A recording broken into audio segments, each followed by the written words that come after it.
here we're going to look at a simple interest problem. So simple meaning it doesn't compound on top of each other. They're just going to give you 3% of $400 every year for 6 years here. Okay, if we're really looking at kind of some real life scenarios or sitting there and you're trying to do something in your head really quick, if you can find a way to get the percentage you want to be based off of 10% or even 1%, why is that easier? Well, if I want 10% of 400, I'm moving the decimal place one time, and so 40 is 10% of 400.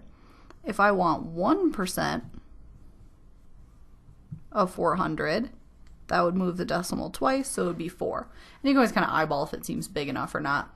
Why is that useful? Well, if I know that 1% is 4, then 3% is just 1% 3 times, right? So that tells me 3% must be 1%, 4, 4, 4, 3 times, so it ends up being 12. So just ways that you can kind of try to do stuff in your head sometimes.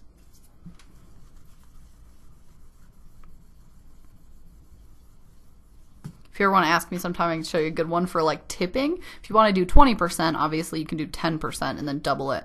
If you want to do 15% though, you can figure out 10%. Once you know 10%, half of that would be 5%. You can put those back together. So there's always kind of ways to use tricks that make it easier to do something in your head than just do the multiplication by hand or when you don't have a calculator on you.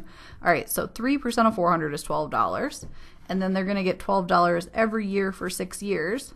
So if you get $12 a year for 6 years, you end up getting $72.